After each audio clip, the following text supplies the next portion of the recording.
gitu. Jadi sekali lagi saya tegaskan bahwa rambut di kita itu bukan aurat. Jadi tidak ada kewajiban untuk ditutup gitu. Oke, buat Kita melihat gambar di belakang saya itu fotonya, saya pinjam fotonya Mbak Mikana dan Mbak Yuni. Nah, Mbak Mikana ini dia menggunakan hijab seperti yang digunakan orang muslim pada umumnya, ya, para perempuan muslim. Dan yang dipakai oleh Mbak Yuni itu bukan hijab, tapi namanya mantila. Nah, setahu saya, khususnya ini saya berbicara khusus ya di Indonesia. Sejauh ini busana orang Katolik tidak menggunakan hijab. Lihatlah Ibu Suster Grace yang terhormat, para mendukung Ibu. Selamat. Karena memang sejak Ibu ya memposting video yang memojokkan dan menjatuhkan saya mengenai kerudung, saya dapat kecaman dan ancaman, Bu. Puas Ibu. Saya tidak nyangka bahwa harusnya seorang suster itu mendukung orang yang memberitakan Injil. Karena saya memberitakan Injil, meninggikan Tuhan Yesus setinggi-tingginya, memuliakan, memasyurkan namanya, dan juga menjawab atau meluruskan tuduhan-tuduhan yang ditujukan kepada Alkitab. Tapi nyatanya yang Ibu lakukan adalah menjatuhkan saya, sehingga saya mendapat banyak kecaman dan ancaman. Nah, saya gini, yang saya pertanyakan, itu ada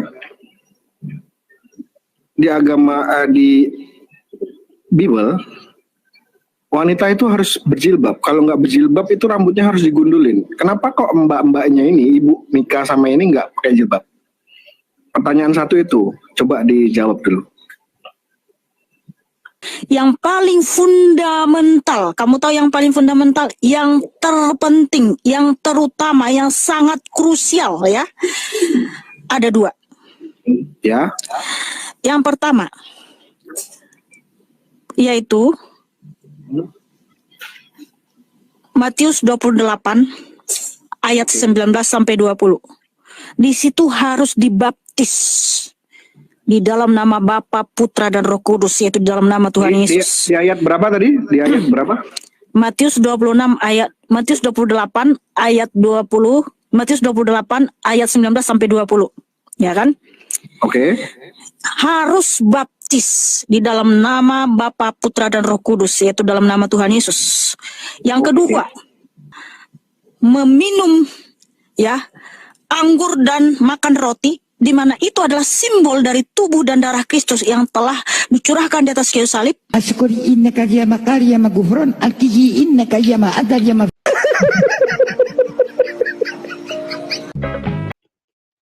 Assalamualaikum warahmatullahi wabarakatuh. Berjumpa lagi dengan HMC News, ya, channel Polda Berita yang menyajikan informasi seputar dunia debat lintas agama secara tepat, cepat, akurat, dan terpercaya. Mikono ya teman-teman ya, si Mikana ini memang ular beludak dan tidak tahu malu. Ya, memang tidak tahu malu, di mana kita bisa melihat bahwa Mikana ini terus saja mengajarkan pengajaran sesatnya setiap hari. Yang ngomong pengajaran sesat bukan saya saja teman-teman. Ya, mohon maaf, dari pandangan Islam, apa yang diajarkan oleh Mikana itu jelas pengajaran sesat. Sedangkan dari pihak internal Kristen sendiri, itu menganggap dan mengatakan bahwa memang Mikana ini pengajar sesat. Jelas ya, Mikana ini adalah pengajar sesat dari sudut pandang kekristenan mainstream, artinya kekristenan pada umumnya. Kalau kita tanya sama Katolik, Mikana sesat nggak? Sesat. Kenapa Mikana sesat? Udah Protestan.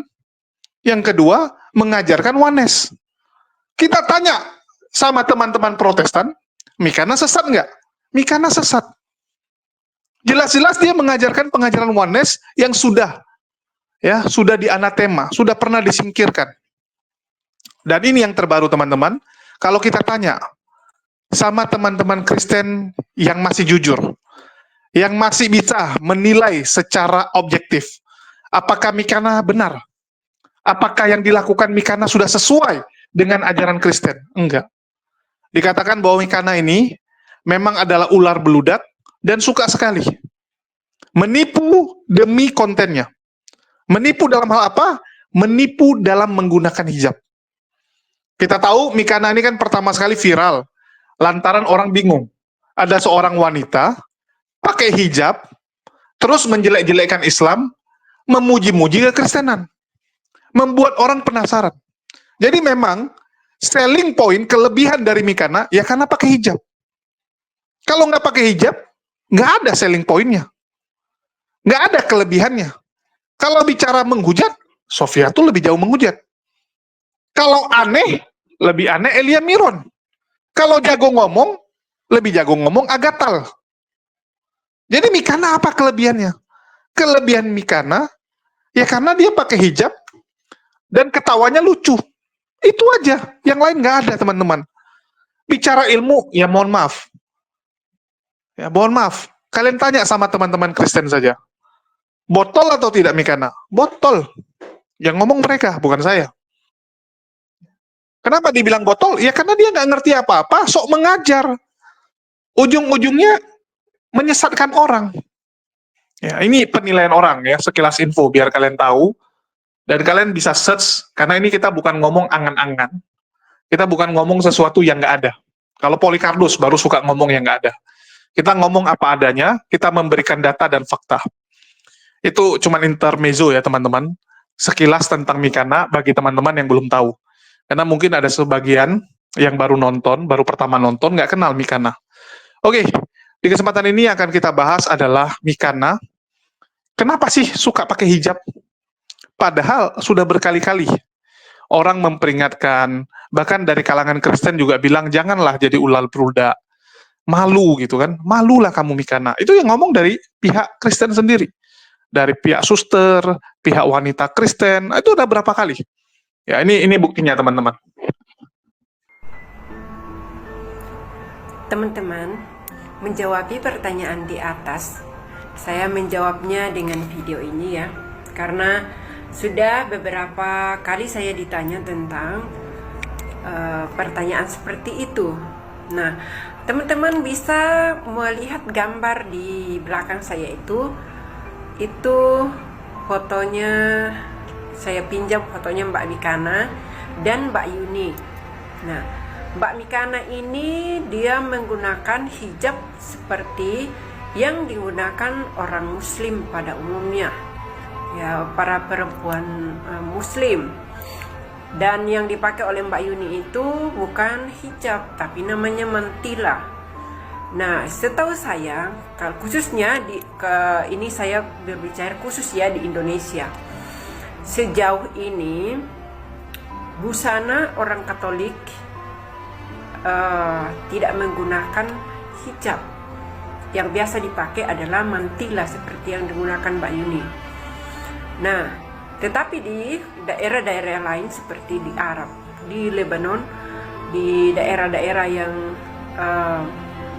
seperti apa ya, pakaian hariannya itu ya seperti itu ya, tidak masalah. Tapi khusus kalau di Indonesia tidak sembarangan pakai hijab, apalagi kalau orang Katolik. Kayaknya orang Katolik tidak ada yang mau pakai hijab kalau memang benar-benar dia merasa bahwa menampilkan imannya ya, menampilkan identitas imannya itu, dia tidak akan pakai hijab. Yang biasa dia pakai itu seperti Mbak Yuni itu mantila namanya. Nah, terus pernah ditanyakan, loh tapi kan Mbak Mikana pakai hijab gitu. Nah, menjawab itu saya tidak tahu karena Mbak Mikana ini saya rasa dia bukan Katolik. Sudah beberapa kali saya dengar dan saya lihat live ditanya orang agamanya apa, dan dia menjawab bahwa dia tidak membawa atribut salah satu agama, tetapi dia pengikut Kristus. Jadi sudah nyata bahwa dia bukan Katolik. Dan pernah juga saya dengar seseorang yang masuk di roomnya bertanya 10 perintah Allah dan 5 perintah gereja. Nah, yang dijawab itu dibacakan yang 10 perintah Allah itu yang dibacakan dari kitab Perjanjian Lama itu, tetapi 5 perintah gereja dia tidak tahu. Berarti sudah jelas dia bukan Katolik. Jadi teman-teman bisa bedakan. Kalau mungkin dia Kristen, tapi Kristen apa? Saya juga tidak tahu. Tanya sendiri sajalah. Ini saya hanya mau menyampaikan dan menjelaskan tentang apakah seperti sesuai dengan pertanyaan orang Katolik sudah boleh pakai hijab. Nah, saya jawab tidak untuk di Indonesia, tapi di negara-negara lain orang Katolik pakai hijab itu tidak masalah karena sesuai dengan pakaian di negaranya, tidak sama dengan kita, ya. Jadi mungkin sekian itu saja. Terima kasih, minta maaf Mbak Mika dan Mbak Yuni. Saya ambil fotonya untuk saya bisa menjelaskan perbedaannya. Terima kasih. Gitu. Jadi sekali lagi saya tegaskan bahwa rambut di kita itu bukan aurat. Jadi tidak ada kewajiban untuk ditutup. Gitu. Oke, buat sejauh ini busana orang Katolik tidak menggunakan hijab. A few moments later. Lihatlah Ibu Suster Grace yang terhormat, para mendukung Ibu. Selamat. Selamat. Karena memang sejak Ibu ya memposting video yang memojokkan dan menjatuhkan saya mengenai kerudung, Ibu tahu nggak apa yang terjadi? Saya bukan baperan, Bu. Saya tidak seperti tuduhan orang, ya, Mikana baperan, Ibu tidak memojokkan saya. Tapi apa faktanya? Sejak Ibu posting video yang memojokkan saya, Bu, saya dapat kecaman dan ancaman, Bu. Puas Ibu. Saya tidak nyangka bahwa harusnya seorang suster itu mendukung orang yang memberitakan Injil. Karena saya memberitakan Injil, meninggikan Tuhan Yesus setinggi-tingginya, memuliakan, memasyurkan namanya, dan juga menjawab atau meluruskan tuduhan-tuduhan yang ditujukan kepada Alkitab. Tapi nyatanya yang Ibu lakukan adalah menjatuhkan saya, sehingga saya mendapat banyak kecaman dan ancaman. Ibu puas. Dan sebenarnya Ibu suster itu memberikan edukasi, Bu. Bukan malah memojokkan saya. Harusnya Ibu itu berbicara sesuai data, bukan asumsi. Ibu bilang bahwa yang dipakai itu mantila. Tidak cocok di Indonesia pakai kerudung seperti yang saya pakai. Kalau bicara itu pakai data, Ibu suster. Ibu jelaskan mantila itu artinya apa. Dan kerudung yang dipakai, yang diperintahkan Tuhan Yesus melalui Rasul Paulus di 1 Korintus 11 itu jelaskan, Bu. Bukan malah menjatuhkan saya, Bu suster yang terhormat. Ibu mengatakan bahwa yang dipakai Katolik itu adalah mantila. Harusnya itu berbicara Alkitab, Bu, dalil. Karena mantila itu berasal dari bahasa Spanyol, dari kata manta yang artinya jubah, di mana itu secara tradisional dipakai oleh orang yang menikah atau menjanda, ya, yang dimana dipakai perempuan-perempuan Spanyol, Meksiko. Nah, sementara Alkitab kita itu penulisnya bukan orang Spanyol, tetapi orang Yahudi, di mana di dalam Alkitab tertulis perintah Tuhan Yesus yang diberikan melalui Rasul Paulus. Kenapa ada pengajaran umum di 1 Korintus 11 itu tentang bagaimana berpakaian seorang wanita? Karena sejarahnya itu adalah jemaat itu ya ribut mengenai seperti apa pakaian wanita di saat beribadah. Kalau kita baca di Korintus 11 itu ada di situ perpecahan jemaat, ada keributan.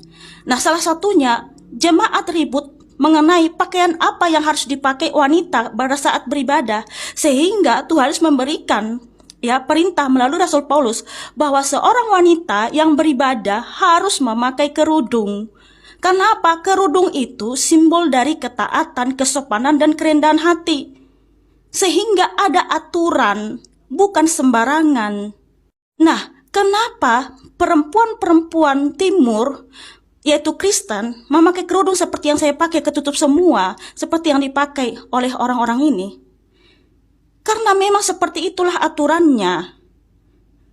Nah, sedangkan mantila itu kan yang dipakai orang Spanyol, berasal dari bahasa Spanyol. Sementara di 1 Korintus 11 ini, di sini dituliskan menutup kepala atau pakai kerudung ya. Bukan mantila di sini dituliskan. Jadi, pakai kerudung itu secara tertutup itu berlaku untuk semua umat di dunia ini, wanita Kristen di dunia ini, bukan hanya di luar negeri, Ibu Suster. Nah, inilah yang harus kita ajarkan kepada jemaat ya Kristen di seluruh dunia, bukan hanya di luar negeri, Ibu Suster. Nah, sementara memang jarang ini diajarkan di gereja, sehingga banyak perempuan yang sembarang saja pakaiannya ke gereja. Mohon maaf ini suster ya, saya sudah banyak mendapatkan pertanyaan, kenapa perempuan Kristen itu kalau ke gereja roknya pendek lah, pakai baju seksi dan sebagainya. Sebab selama ini tidak ada diberikan aturan sesuai dengan yang tersusun dalam Alkitab. Alkitab ini berlaku untuk semua umat di dunia ini, suster, bukan hanya di luar negeri. Jadi, berikanlah pengajaran yang sesuai Alkitab, Ibu Suster yang terhormat, bukan pakai asumsi segala. Tapi di sini saya sadar, jika kita memang memberitakan Injil, meninggikan Tuhan Yesus, dan mengikuti aturan yang tertulis dalam Alkitab, kita akan dibenci oleh semua orang, karena Tuhan menyatakan, oleh karena namaku kamu akan dibenci semua orang.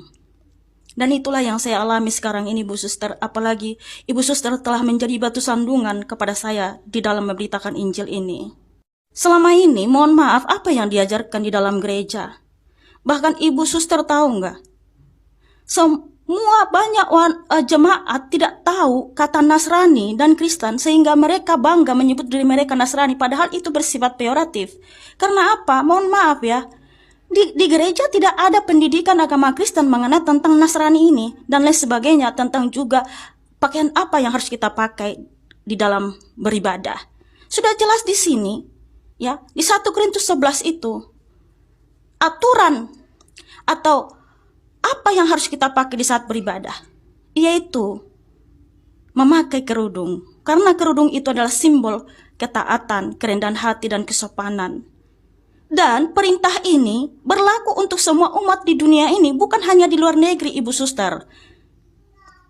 Nah, inilah yang harus saya ajarkan kepada masyarakat luas, supaya tidak tabu melihat orang Kristen pakai kerudung, karena ini memang ajaran sesuai Alkitab.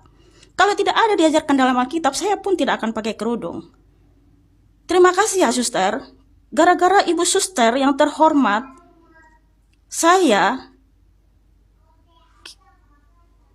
sudahlah, saya tak perlu mengatakannya, tapi saya harap ya, Ibu Suster, saya selalu ajarkanlah edukasi kepada masyarakat luas, pakai data, Bu Suster, bukan asumsi. Nah, seperti itu ya. Makasih Ibu Suster. Assalamualaikum warahmatullahi wabarakatuh, sahabat semuanya. Jumpa lagi kita ya. Alhamdulillah. Alhamdulillahirabbil alamin. Segala puji bagi Allah, Tuhan semesta alam. Tiada Tuhan selain Allah. Allah lah satu-satunya Tuhan. Tuhan yang tiada duanya, duanya saja tidak ada, apalagi tiga. Lalu bagaimana jadinya kalau Tuhan itu dipaksakan tiga? Ya, Tuhannya memerintahkan pakai kerudung, pengikutnya malah minum anggur, sahabat. Jaka sembung bawa golok, nggak nyambung goblok. Itu lauten itu nggak pernah nyambung dan selalu goblok. Lain yang disuruh orang, lain pula yang dikerjakannya. Lain yang dia bicarakan, lain pula yang dilakukannya. Ongo oten. Pasti para fansnya bilang, Mikana kan pakai kerudung, ditutupnya kepalanya. Itu di depan layar, ongo. Coba fakta sebenarnya. Nih fakta sebenarnya. Ketika dia berjumpa dengan sang debacoter, dengan si Elia Miron. Ini. Pahatok. Wah, udah jumpa sama itu gue. Tembegemu. Kayak pernah lihat aja gue. Tembegemu. Iya, PT nggak pernah. Dokter. Pak Bubum dokter katanya. Nah, ngajumpa kami nih. Elia Miron, sang debaters. Bukan, nggak live. Nanti baru ku posting. Nah ini aslinya dia sahabat ya. Aslinya dia nggak pernah pakai kerudung menutup kepalanya itu ya. Lalu kenapa setiap live itu dia pakai kerudung? Karena itu hanya digunakan untuk propaganda sahabat ya. Aslinya kayak gini dia nih. Padahal di dalam Bible-nya itu diperintahkan untuk menutup kepala. Nah inilah yang kemudian oleh abang siapa namanya itu, dia seorang Islam, masuk ke komalnya dia mempertanyakan itu. Anda percaya tidak dengan Bible Anda? Nah ini nih pertanyaannya. Ini kan Ibu bilang kita bahas soal Injil aja, jangan bahas soal yang lain. Saya juga tadi lihat teman-teman kok ngomongnya bahasanya ngawur semua perasaan. Pertanyaan saya gini, Ibu sangat percaya 100% sama Injil ya? Betul. 100% percaya sama Injil ya? 1.000.000%. 1 Jadi- miliar, 1 miliar. Aduh, nggak terkatakan sudah. Nah, saya gini, yang saya pertanyakan, itu ada di agama, di Bible, wanita itu harus berjilbab. Kalau nggak berjilbab itu rambutnya harus digundulin. Kenapa kok mbak-mbaknya ini, Ibu Mika sama ini nggak pakai jilbab? Pertanyaan satu itu, coba dijawab dulu. Pertanyaan satu itu coba dijawab dulu. Apakah si Mikantui ini betul-betul menjawab pertanyaan abang ini? Kita cek yang berikut ini. Nah, di mana ajaran Tuhan Yesus yang paling fundamental, kamu tahu yang paling fundamental, yang terpenting, yang terutama, yang sangat krusial ya, ada dua. Ya, Yang pertama, yaitu Matius 28 ayat 19 sampai 20. Di situ harus dibaptis.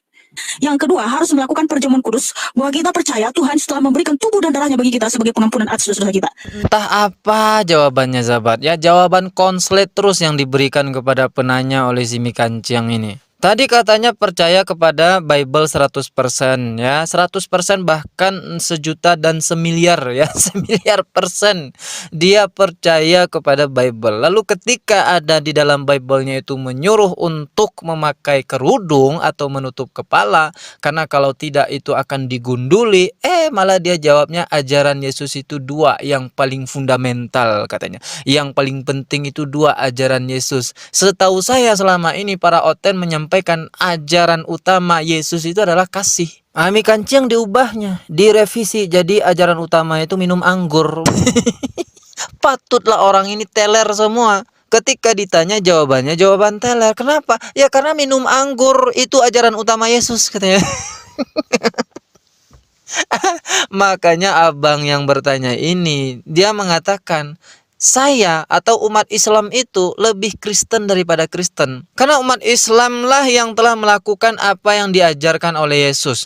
Pakai kerudung kata Yesus, umat Islam melakukan. Bersunat, umat Islam melakukan juga. Nah ini masalah sunat nih juga nih ya, dibahas juga di sini sahabat. Dan karena tidak sanggup menjawab, karena Mikana ini dah teler minum anggur terus, dipanggil pula lah kawannya yang lebih teler lagi sahabat. Berikut. saya lebih Kristen daripada orang Kristen sendiri, itu ada jawabannya dan alasannya. Kita Muslim. Hello, bentar dulu. Yang saya tanya, apakah saudara sudah melakukan ajaran Tuhan Yesus yang paling krusial itu, yaitu baptis dan perjamuan kudus, bahwa membuktikan pengakuan saudara bahwa saudara itu lebih Kristen dibanding kami? Sudahkah? Sudah dilakukan? Kenapa saya bilang saya lebih Kristen daripada orang Kristen? Saya di awal pembukaan bicara saya tadi, saya bilang, Ibu yakin ya sama Ibu? Yakin, 100.000, 1 miliar %. Di Bible, Yesus bilang, kita Muslim, ini alasan saya kenapa saya bilang saya lebih Kristen ya. Yang satu, abang sunat nggak? Abang sunat nggak? Oke, sunat. Di mana Tuhan Yesus mengajarkan sunat? Saya mau tanya, di mana Tuhan Yesus mengajarkan sunat? Nah, sekarang abang Google. Sekarang saya mau tanya, tunjukkan dalilnya dalam Alkitab kami. Di mana Tuhan Yesus mengajarkan sunat? Jangan kau cuma klaim. Oke, saya tunjukkan. Kalau ada tunjukkan, ini ya. Silakan. Di mana?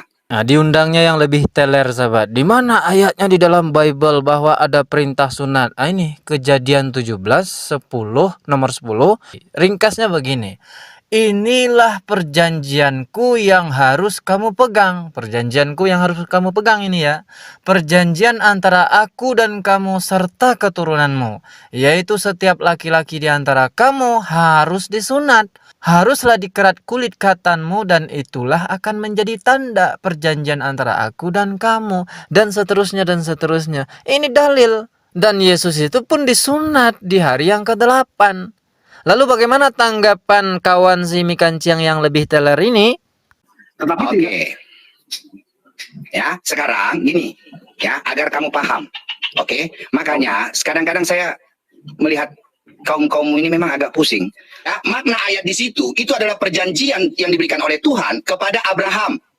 Ya, itu agar kau paham. Kau baca perikopnya dari atas. Jadi, yang berhak melakukan sunat daging itu adalah Abraham dan keturunannya secara daging. Siapa itu? Orang-orang Ibrani saat ini, orang-orang Israel dan orang-orang Yahudi itu. Oke, itu yang berhak melakukan melakukan sunat daging. Makanya dalam Roma 9 ayat 5, ya, dalam Roma 9 ayat 5, brother, di situ dikatakan apa? Tuhan Yesus yang dari dagingnya, ya, diturunkan dari bapak-bapak leluhurnya, dari garis keturunan Abraham. Makanya Tuhan Yesus melakukan sunat daging. Nah, kamu keturunan siapa? Kalau kamu, apakah kamu keturunan daging dari Abraham? Ya, kalau kamu keturunan daging dari Abraham, kamu silsilahnya diambil dari mana? Oke, saya tanya. Yang kedua, dengar dulu. Yang kedua, kamu jawab pertanyaan saya. Yang kedua, ya, kalau dalam perjanjian yang diberikan di dalam kitab Kejadian itu adalah hari ke-8. Tidak boleh lebih dan tidak boleh kurang. Kamu sunat hari keberapa? Sudahlah, salah nyaring lagi. Ya, itulah Oten bin Teler itu sahabat. Karena sering minum anggur ya kayak gini jadinya. Sudah jelas sekali ayat Bible-nya memerintahkan untuk bersunat, lah mereka tidak melakukan itu. Lalu untuk membenarkan tindakan mereka yang melanggar apa yang diperintahkan oleh Yesus itu, mereka mengeraskan suaranya.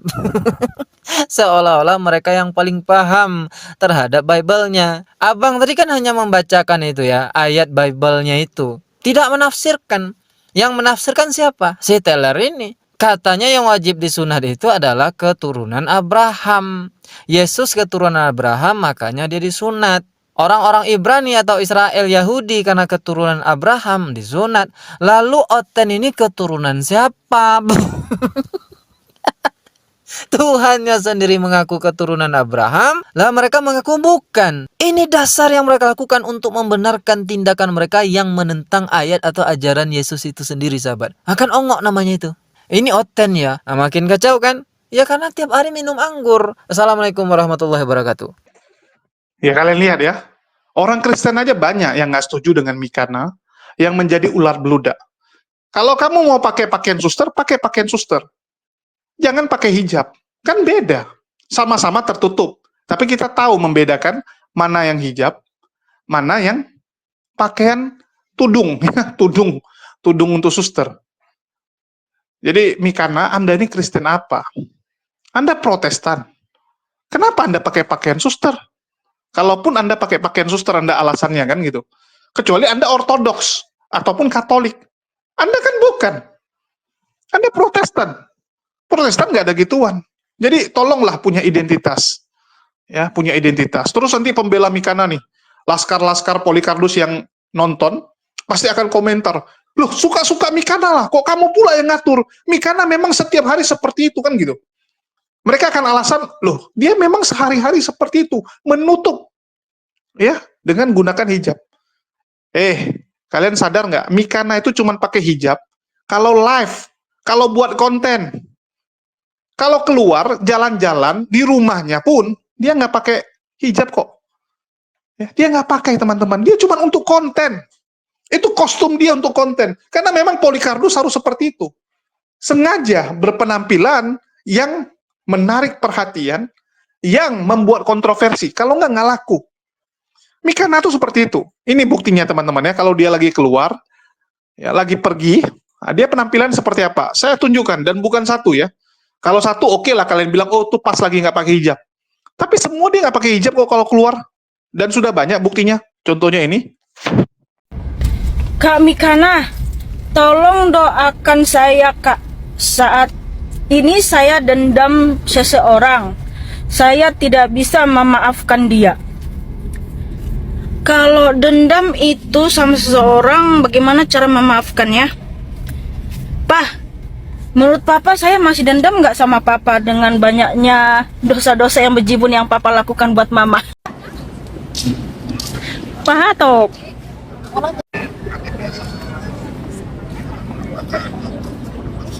Pak Hatok pakai sepatu mi. Orang mana tok kayak pisau dia son. Pak Hatok, pakai sepatu mi. Pak Hatok. Halo.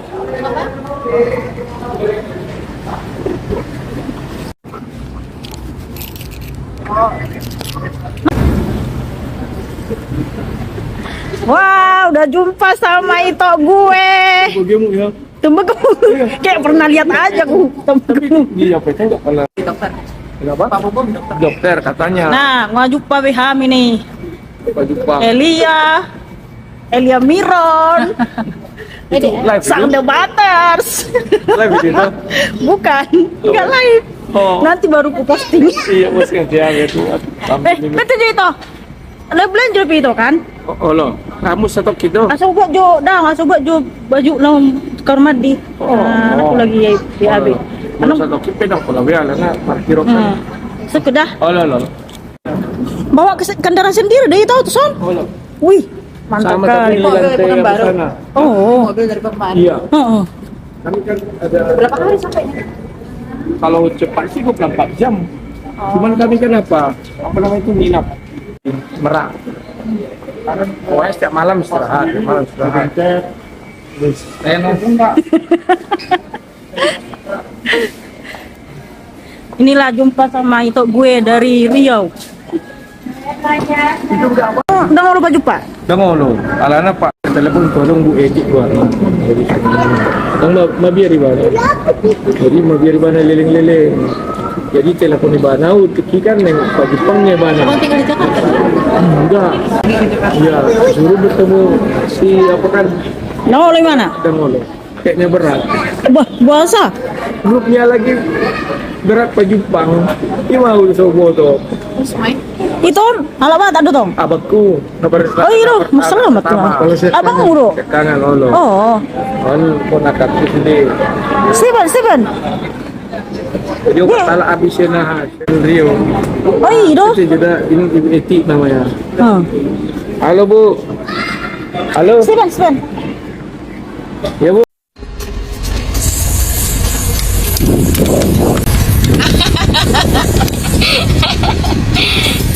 Harusnya aku pakai cadar. Aku pakai cadar. Udah rekam nggak belum kan? Udah rekam belum? Oh sudah monyong atau Apa? Ini loh, bagus ya kita. Apa yang mau kita cadarnya? Ini loh dia. Oh, alah. Apa yang mau kita sampaikan dulu nih? Aku yang ngomong ya narasi ya. Welcome to ulang salah 2000 sorry. Itu dilihat juga jalan mak. Jangan sampai. Iyalah, aku lihat jalan gampang lah, belok kiri nanti. Welcome to 20. Alah, salah. Apa? Nanti Dipotong. Oke. Welcome to 2024. Ya, teman-teman, selamat datang di 2024. Kiri bro. Ini nih. Ya. Nah, ketemu lagi dengan senior dan junior. Nah, ada Miss Mikana, ada Lina Wijaya di sini. Peace Mikana. God is so good, always good for us. Jadi poinnya apa? Poinnya Yesus Kristus satu-satunya Tuhan dan Juru Selamat. Yes. Amin. Dari tadi anak ini. Ya, lanjut mak. Lanjut kita nanti putar balik ke Salo kirim jalan Pak. Ya apa lagi mau disampaikan? Teman-teman hari ini 24 Januari 2024 240124 ya. Kita barusan selesai jalan-jalan keliling-keliling kota Jakarta. Nah hari ini kita punya satu poin teman-teman, bahwa satu-satunya Tuhan dan Juru Selamat di muka bumi dulu sekarang sampai selama-lamanya itu cuma Yesus Kristus. No others. Tidak ada yang lain. Amin. So, nah, lantas mau apa? Kalau hari ini kamu mendengar itu, maka bertobatlah mengapa harus binasa sesuai dengan Yohanes 14 ayat 6. Betul nggak? Amin. Haleluya. Ya, akulah jalan dan kebenaran dan hidup. Tidak ada satupun yang bisa sampai kepada Bapa jika tidak melalui aku. Amin. Belok. Sekiranya kamu mengenal Bapakku, pasti kamu juga mengenal aku. Barang siapa melihat aku, sudah melihat Bapa. Haleluya. Amin. Mana terus? Hati tuh. Teman-teman, hari ini Mikana dengan kerendahan hati antar saya pulang loh. Biasanya dia cuma antar saya sampai gerbang belakang. Hari ini dia antar saya ke sana sampai gerbang depan. Iyalah, sampai rumah lah. Masa sampai di tikungan kan kayak ini aja, kayak diambil dari mana? Kurang ajar. Jelas ya teman-teman. Kalau Mikana tuh memang nggak pakai hijab sebenarnya. Cuman untuk YouTube, untuk konten, untuk TikTok. Supaya menarik. Kalau nggak, dia nggak punya nilai jual. Ini orang pintar kok. Bahkan Mak Lina sudah ngomong kan, bahwa mereka berdua dulu sepakat pakai hijab, supaya menarik perhatian, supaya laku. Tujuannya cuma itu. Ini Polycardos, mereka bukan sedang membela imannya. Imannya aja nggak jelas kok. Betul nggak? Nggak pede dengan imannya. Kita lihat bagaimana banyaknya laskar Polycardos, dan Polycardos ini nggak pede dengan imannya. Itulah saya bilang mereka ini kacau. Masih mending Katolik. Katolik itu pede dengan imannya. Coba kita lihat orang Katolik.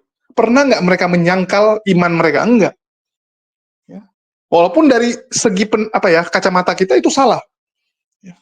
Dari pandangan kita, ajaran mereka menyimpang. Tapi mereka pede. Mereka pede dengan ajarannya. Kalau Protestan, mohon maaf. Gilbert Lumondong, seorang pendeta saja. Coba lihat. Bisa dia pakai pakaian Katolik.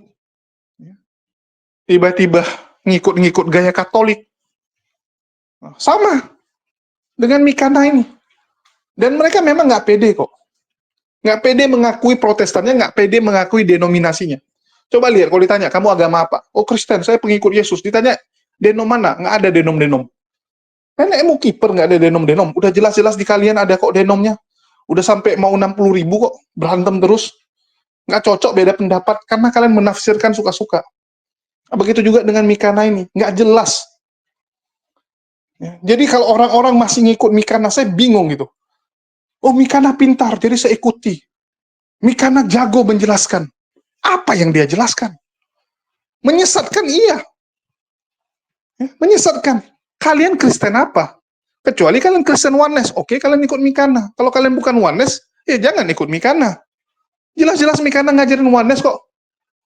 Jelas-jelas Mikana bergereja di gereja Trinitas, tapi pemahamannya Oneness. Nggak pede. Betul nggak? Kalau orang pede dengan pengajarannya, walaupun dia Oneness, ya udah pede. Mendiang John Peter, ya, si ketua Ormas, itu juga pede dengan ajaran Oneness ya. Dia memilih nggak bergereja, karena dia bilang nggak ada gereja Oneness. Begitu juga dengan Malikil. Nggak bergereja, kenapa? Karena dia bilang nggak sesuai. Dan dia belum bisa mendirikan gereja sendiri, karena belum bisa, ya udah dia bikin persekutuan dulu. Dia anggap seperti zaman dulu. Zaman kekristenan mula-mula. Belum ada gedung gereja, hanya perkumpulan beberapa orang. Jadi menurut dia sah saja, mending beribadah seperti itu, beribadah di rumah, atau di rumah temannya. Kalau nggak sama istri, anaknya saja, yang penting mereka Oneness. Kalau Mikana ini kan abu-abu. Masuk ke semua, yang penting apa? Menguntungkan.